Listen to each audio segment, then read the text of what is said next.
प्रधानमंत्री नरेंद्र मोदी ने महाराष्ट्र के पालघर जिले में वाणवण बंदरगाह का शिलान्यास किया। इससे अंतर्राष्ट्रीय पोत मार्गों पर सीधी आवाजाही मिलेगी। उपराष्ट्रपति जगदीप धनखड़ ने कहा, महिलाएं विकसित भारत के निर्माण में सबसे महत्वपूर्ण साझेदार हैं। देश के 8 प्रमुख बुनियादी उद्योगों में वृद्धि दर 6.1% रही। मौसम विभाग ने अगले 2 से 3 दिन के दौरान ओडिशा, तटीय आंध्र प्रदेश, तेलंगाना और छत्तीसगढ़ में मूसलाधार वर्षा की आशंका व्यक्त की। और पेरिस में पैरालंपिक खेलों के पहले दिन भारत ने 4 पदक जीते। निशानेबाजी में अवनी लेखरा ने स्वर्ण, मनीष नरवाल ने रजत और मुना अग्रवाल ने कांस्य पदक तथा प्रीति पाल ने 100 मीटर फर्राटा दौड़ में कांस्य पदक अपने नाम किया। समाचार संध्या के साथ मैं चंद्रिका जोशी। प्रधानमंत्री नरेंद्र मोदी ने महाराष्ट्र के पालघर जिले में वाणवण बंदरगाह की आधारशिला रखी। इससे अंतर्राष्ट्रीय पोत मार्गों पर सीधी आवाजाही मिलेगी। प्रधानमंत्री ने लगभग 1,560 करोड़ रुपए की 218 मत्स्य पालन परियोजनाओं का लोकार्पण और शिलान्यास भी किया। श्री मोदी ने मछुआरों को ट्रांसपॉन्डर और किसान क्रेडिट कार्ड वितरित किए। प्रधानमंत्री ने कहा कि पिछले दशक में भारत के तटों का अभूतपूर्व विकास हुआ है। सरकार ने बंदरगाहों के आधुनिकीकरण और जलमार्गों के विकास के लिए करोड़ों रुपए निवेश किए हैं। प्रधानमंत्री ने कहा कि इस क्षेत्र में निजी निवेश भी बढ़ा है, जिससे युवाओं को नए अवसर मिले हैं। आज पूरी दुनिया की नजर वाणवण बंदरगाह पर है। इससे क्षेत्र की आर्थिक तस्वीर बदल जाएगी। इस पोर्ट पर 76,000 करोड़ रुपए से ज्यादा खर्च किए जाएंगे। ये देश का सबसे बड़ा कंटेनर पोर्ट होगा। ये देश ही नहीं, दुनिया के सबसे गहरे पोर्ट में से एक महत्वपूर्ण पोर्ट होगा। ये पोर्ट महाराष्ट्र और देश के व्यापार का, औद्योगिक प्रगति का कितना बड़ा केंद्र बनेगा। प्रधानमंत्री ने सिंधुदुर्ग में छत्रपति शिवाजी महाराज की मूर्ति क्षतिग्रस्त होने पर खेद प्रकट किया। पिछले दिनों सिंधुदुर्ग में जो हुआ, मेरे लिए, मेरे सभी साथियों के लिए छत्रपति शिवाजी महाराज ये सिर्फ नाम नहीं है। हमारे लिए छत्रपति शिवाजी महाराज ये सिर्फ राजा महाराजा राजपुरुष मात्र नहीं है। हमारे लिए छत्रपति शिवाजी महाराज आराध्य देव है। और मैं आज सर झुका करके मेरे आराध्य देव छत्रपति शिवाजी महाराज की उनके चरणों में मस्तक रख के माफी मांगता हूं। इससे पहले मुंबई में विशेष वैश्विक फिनटेक महोत्सव में प्रधानमंत्री ने कहा कि भारत का फिनटेक सेक्टर वैश्विक स्तर पर लोगों के जीवन सुगम बनाएगा। श्री मोदी ने कहा कि देश में फिनटेक को तेजी से अपनाया जा रहा है और दुनिया के आधे डिजिटल लेनदेन भारत में होते हैं। प्रधानमंत्री ने कहा कि फिनटेक ने वित्तीय सेवाओं को लोकतांत्रिक बनाने में महत्वपूर्ण भूमिका निभाई है। श्री मोदी ने कहा कि इस उद्योग में पिछले दशक में 500% की वृद्धि के साथ 31 अरब डॉलर से अधिक का रिकॉर्ड निवेश प्राप्त हुआ है। उपराष्ट्रपति जगदीप धनखड़ ने कहा है कि महिलाओं के विकास से ही राष्ट्र का विकास संभव है। दिल्ली विश्वविद्यालय में एक सम्मेलन में श्री धनखड़ ने कहा कि विकसित भारत के निर्माण में महिलाएं सबसे महत्वपूर्ण साझेदार हैं। उपराष्ट्रपति ने कोलकाता दुष्कर्म और हत्या की घटना पर दुख व्यक्त किया। जहां औरतें, लड़कियां अपने आप को सुरक्षित महसूस नहीं करती, वो समाज सभ्य समाज नहीं है। वो डेमोक्रेसी कलंकित है। वो हमारी प्रगति में सबसे बड़ा अवरोधक है। उपराष्ट्रपति ने कहा कि समान नागरिक संहिता से महिलाओं को न्याय सुनिश्चित होगा। सहकारिता मंत्री अमित शाह ने कहा है कि भारत को दुनिया का सबसे बड़ा जैविक खाद्य उत्पादक देश बनाने के प्रधानमंत्री की परिकल्पना में सहकारी समितियों की महत्वपूर्ण भूमिका है। उन्होंने कहा कि जैविक खेती आंदोलन अब प्रमुख पड़ाव पर पहुंच गया है। Shri Amit Shah national cooperative Organics limited और उत्तराखंड ऑर्गेनिक कमोडिटी बोर्ड के बीच एक समझौता ज्ञापन पर हस्ताक्षर कार्यक्रम को संबोधित कर रहे थे। श्री अमित शाह ने कहा कि अब जैविक उत्पादों के बारे में वैश्विक जागरूकता है और उनके लिए एक बड़ा अंतर्राष्ट्रीय बाजार उपलब्ध है।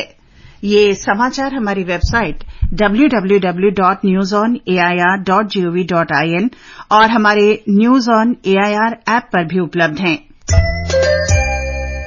देश के 8 प्रमुख बुनियादी उद्योगों में वृद्धि दर 6.1% रही है। 8 प्रमुख उद्योगों का संयुक्त सूचकांक सीमेंट, कोयला, कच्चा तेल, बिजली, उर्वरक, प्राकृतिक गैस, रिफाइनरी उत्पाद और इस्पात सहित प्रमुख क्षेत्रों के उत्पादन को मापता है। इस्पात उत्पादन की वृद्धि दर 3 महीने के उच्चतम स्तर 7.2% और सीमेंट उत्पादन 4 महीने के उच्चतम स्तर 5.5% पर पहुंच गया। इस वर्ष बेहतर मानसून के कारण खरीफ की बुआई में तेजी से पेट्रोलियम उत्पादन बढ़कर 8 महीने के उच्चतम स्तर 6.6% पर पहुंच गया। संयुक्त संसदीय समिति की वक्फ संशोधन विधेयक 2024 पर विभिन्न हितधारकों से विचार और सुझाव लेने के लिए आज नई दिल्ली में बैठक हुई।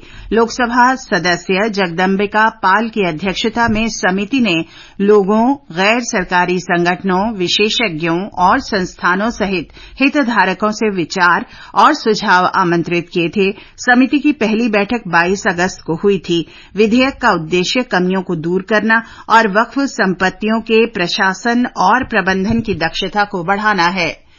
राष्ट्रीय स्वच्छ गंगा मिशन की कार्यकारी समिति की बैठक में 265 करोड़ रुपए की 9 परियोजनाओं को मंजूरी दे दी गई। इन परियोजनाओं का उद्देश्य गंगा नदी में प्रदूषण के स्तर को कम करना, स्वच्छता बनाए रखना और इनका संरक्षण करना है। इसके अलावा उत्तर प्रदेश के बुलंदशहर जिले के गुलावाटी शहर में लगभग 51 करोड़ रुपए की अनुमानित लागत से गंदे पानी की निकासी की व्यवस्था भी शामिल है। आवासन और शहरी मामलों के मंत्री मनोहर लाल ने आज नई दिल्ली में आगामी स्वच्छता की सेवा अभियान की तैयारियों की समीक्षा के लिए एक उच्च स्तरीय बैठक की अध्यक्षता की। 17 सितंबर से पूरे देश में सफाई पखवाड़ा मनाया जाएगा। इस दिशा में विभिन्न तैयारियां 14 सितंबर से ही शुरू कर दी जाएंगी। 2 अक्टूबर को स्वच्छता ही सेवा अभियान संपन्न होगा। महिला और बाल विकास मंत्री अन्नपूर्णा देवी ने आज गांधीनगर में महात्मा मंदिर में देश के 5 राज्यों में पोषण ट्रैकर ऐप के चेहरे की पहचान परियोजना की शुरूआत की। इसका उद्देश्य टेक होम राशन लाभार्थियों की पहचान और उन्हें लाभान्वित करना है। केंद्र सरकार ने पोषण ट्रैकर ऐप में फेस प्रमाणीकरण सुविधा शुरू की है। झारखंड के पूर्व मुख्यमंत्री चंपई सोरेन आज रांची में भारतीय जनता पार्टी में शामिल हो गए। उन्होंने कहा कि वे जनजातीय पहचान और अस्तित्व को बचाने के लिए भाजपा में शामिल हो रहे हैं। बांग्लादेश से बड़े पैमाने पर घुसपैठ के कारण राज्य का संथाल परगना क्षेत्र खतरे में है। झारखंड को भी विकास और बांग्लादेश घुसपैठिया को निश्चित रूप से रुकेगा। पार्टी तय करेगा हमको किस तरह का काम देते हैं, उस तरह से हम ईमानदारी के पूर्वक काम करेंगे। हरियाणा में भाजपा प्रदेश अध्यक्ष मोहन लाल वडौली ने कहा कि पार्टी उम्मीदवारों के नाम तय होने के बाद उनकी केवल एक सूची जारी की जाएगी। उन्होंने कहा कि मुख्यमंत्री नायब सिंह सैनी कुरुक्षेत्र जिले के लाडवा से चुनाव लड़ेंगे। भारतीय जनता पार्टी ने आरोप लगाया है कि कर्नाटक और हिमाचल प्रदेश में कांग्रेस सरकारें कुशासन और भ्रष्टाचार में लिप्त हैं।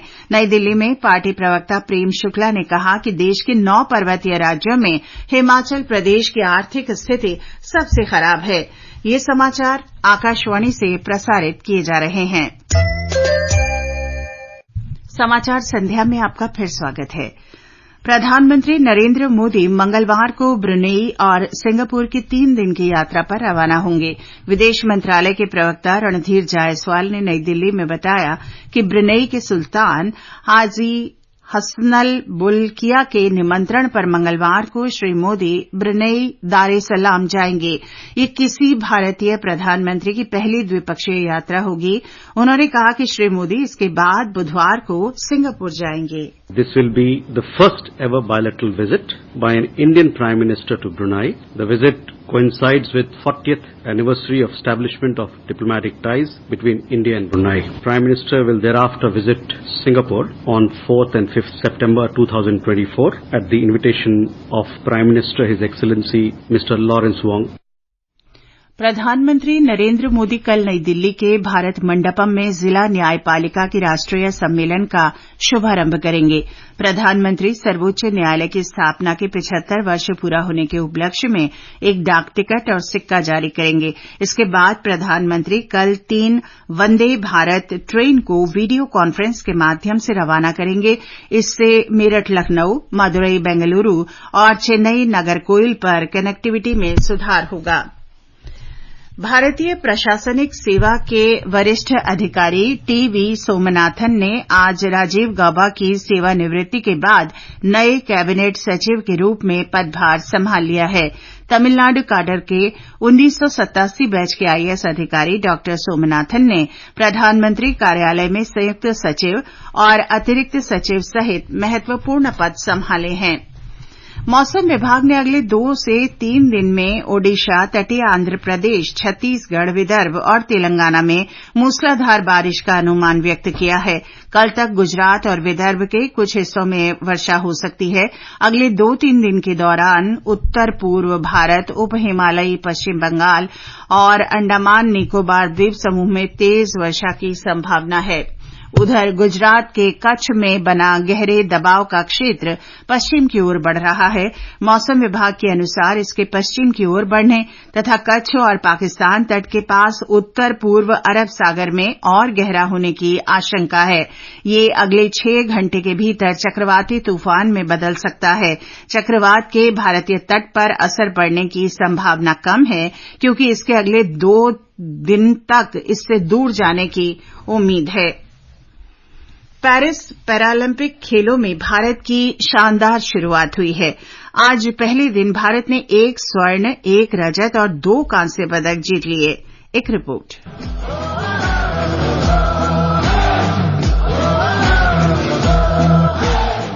निशानेबाजी में अवनी लेखरा ने 10 metre air rifle standing SH1 में स्वर्ण पदक जीता। अवनी पैरालंपिक खेलों में 3 पदक जीतने वाली पहली भारतीय महिला खिलाड़ी बन गई हैं। उन्होंने पदक जीतने के बाद अपनी खुशी जाहिर की।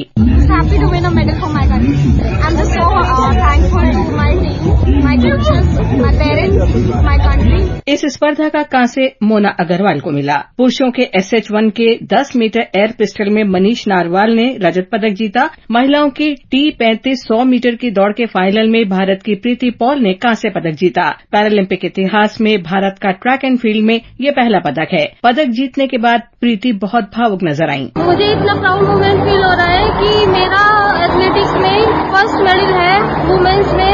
इसके लिए बहुत थैंक यू सो मच, मुझे इतना सपोर्ट करने के लिए। आज देर रात शॉटपुट F37 में मनु से पदक की उम्मीद रहेगी। पदक तालिका में भारत 1 स्वर्ण, 1 रजत और 2 कांस्य पदक के साथ 10वें नंबर पर है। समाचार कक्ष से लवलीन निगम।